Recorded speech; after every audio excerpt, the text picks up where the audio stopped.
আসসালামু আলাইকুম প্রিয় স্পোর্টস ফ্যান্স। ম্যানচেস্টার ইউনাইটেডের তরুণ আর্জেন্টাইন উইঙ্গার আলেহান্দ্রো গার্নাচো এই গ্রীষ্মে ট্রান্সফার উইন্ডোতে ক্লাব ছেড়ে চেলসিতে যোগ দিতে যাচ্ছেন। সংবাদ মাধ্যম অনুযায়ী গার্নাচো ব্যক্তিগত শর্তে চেলসির সঙ্গে সব কিছু চূড়ান্ত করেছেন এবং এখন ক্লাব দুটির মধ্যে ফি নিয়ে আলোচনা চলছে। 21 বছর বয়সী আর্জেন্টাইন উইঙ্গার গার্নাচো এই গ্রীষ্মে শুধু চেলসিতে যোগ দেওয়া অথবা ম্যানইউতে থাকার কথা ভাবছেন। তবে ম্যানইউ কোচ রুবেন অ্যামোরিম স্পষ্ট করে দিয়েছেন গার্নাচোকে নতুন ক্লাব খুঁজে নিতে হবে। অ্যামোরিমের কথায় গার্নাচো নতুন নেতৃত্বের সঙ্গে কাজ করতে চান। এটা একটি ফুটবলের স্বাভাবিক অংশ। যদিও গার্নাচো ইউরোপা লিগের ফাইনালের পরপরই ক্লাব ছাড়ার পরামর্শ পেয়েছিলেন, ফলে গ্রীষ্মের ট্যুরেও তাকে রাখা হয়নি। গার্নাচো জানুয়ারিতে চেলসিতে যোগ দেওয়ার খুব কাছাকাছি পৌঁছেছিলেন, তবে শেষ মুহূর্তে চুক্তি আসন্ন হয়নি। তবে গ্রীষ্মের টানাপোড়েনের মধ্যে চেলসির সঙ্গে তার যোগদান নিয়ে যোগাযোগ অব্যাহত রয়েছে। ম্যানচেস্টার ইউনাইটেড গার্নাচোর জন্য প্রায় 60 মিলিয়ন পাউন্ড চেয়েছিল, তবে এখনও পুরো অর্থ পাবে কিনা তা নিশ্চিত নয়। 16 বছর বয়সে অ্যাটলেটিকো মাদ্রিদ থেকে ইউনাইটেডে আসা গার্নাচো হোমগ্রোন খেলোয়াড় হওয়ায় তার ট্রান্সফার থেকে অর্থনৈতিক লাভের ব্যাপারটিও গুরুত্বপূর্ণ।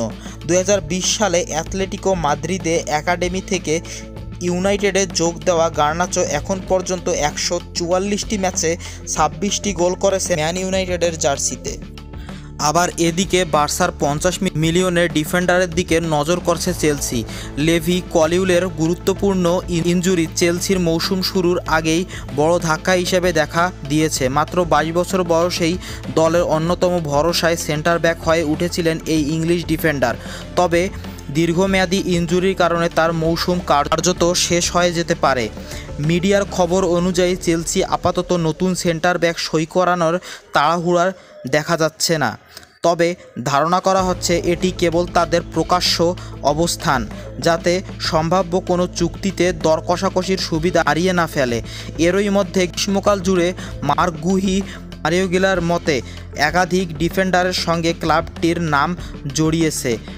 কলিউলের ইনজুরির পর নতুন ডিফেন্ডার আনার প্রয়োজনীয়তা আরও বেড়েছে, বিশেষ করে যখন বর্তমান খেলোয়াড়দের মধ্যে ইনজুরি সমস্যার ইতিহাস রয়েছে। স্প্যানিশ গণমাধ্যম ফিসায়েসের দাবি, চেলসির নজর রাখছে বার্সেলোনার উরুগুয়েন সেন্টার ব্যাক রোনাল্ড আরাউহোর দিকে। প্রায় 50 মিলিয়ন ইউরো পেলে তাকে ছাড়তে রাজি কাতালান ক্লাব। তবে সাম্প্রতিক বছরগুলোতে ইনজুরি ভোগান্তির কারণে আরাউহো আর বার্সেলোনার অগ্রাধিকারের তালিকা নেই। এখন দেখা বাকি চেলসি সত্যি আরাউহোর জন্য প্রস্তাব পাঠায় কিনা।